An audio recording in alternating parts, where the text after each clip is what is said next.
မန္တလေးမှာ EV တက္ကစီကိုလူစီးပုံများလာပြီးအငှားပိုတွက်လာသလိုရင်လိုင်းတွေအနေနဲ့ကားအစီးရေပိုတိုးချဲ့ပြီးပြေးဆွဲလာကြတယ်လို့မြို့ခံတွေကအော်တိုနက်ကိုပြောပါတယ်။အခုနှစ်စပိုင်းကစပြီးမန္တလေးကနေပြင်ဦးလွင်ရှမ်းပြည်နယ်ဒေသတချို့သွားကြမဲ့ခီးသည်တွေနေနဲ့ EV တက္ကစီတွေကိုပိုသုံးလာကြတယ်လို့သိရပါတယ်။ EV တက္ကစီ9ရန်ခကလည်းတခြားအငှားယာဉ်တွေ9ရန်ခနဲ့တိတ်မကွာတဲ့ပြင်ဘေးကင်းလုံခြုံပြီးဝန်ဆောင်မှုစနစ်ပိုကောင်းလာလို့အခုလိုအငှားသွက်လာတာလို့လည်းမြို့ခံတအူကပြောပါတယ်။ဒီအခြေအနေတွေနဲ့ပတ်သက်ပြီးပြင်ဦးလွင်အခြေဆိုင် EV တက္ကစီရှင်လိုင်းတာဝန်ရှိသူတအူပြောလာတာက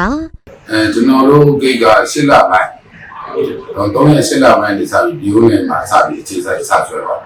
ပြင်ဦးလွင်မန္တလေးပေါ့ဗျာအခုဒီနေ့ပြည်တော့ဒီနေ့တော့မှ EV စီးတဲ့ခီးတဲ့တွေအားဆိုရင်တော့ချိန်လာတဲ့အများကြီးတိုးတက်လာပါတယ်စီးလူတွေဘာလို့တိုးတက်လဲဆိုကျွန်တော်တို့ဝန်ဆောင်မှု EV ရဲ့စီးရတဲ့တက်တာချောင်းချင်းပေါ့ဝေရပြင်လဲကျွန်တော်တို့ဈေးနှုန်းတက်တာပဲပေါလာမှုကြောင့်ဤတဲ့တိုးတက်လာပါတယ်ကျွန်တော်နောက်မှာချောင်းချင်းနဲ့ထိုင်ရချင်းနောက် aircon ကို24နာရီပြည့်ရပါတယ် aircon အတွက်လည်းကျွန်တော်တို့စိတ်ကြည့်ပါတယ်နောက်ပြီးမောင်းနေတဲ့ driver တွေကလည်းကောင်းမွန်တဲ့အတွက်ကြောင့်ကြီးစွာအောင်မြင်စွာဒီစင်းနဲ့ပါတယ်အတွက်ကြောင့်ဤတဲ့ရဆိုတန်းအဆင်ပြေတယ်စီးရအဆင်ပြေတယ်ဆိုတော့ဒါအမြဲကြရပါတယ်ဤတဲ့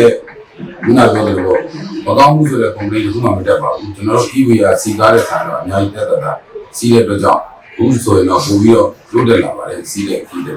လက်ရှိအချိန်မှာမန္တလေးပြင်ဦးလွင်အခြေဆိုင်ရှင်လိုင်း9လိုင်းရှိနေပြီးကားအစီးရေ140ဝန်းကျင်နဲ့ပြေးဆွဲနေတယ်လို့သိရပါတယ်ရှင်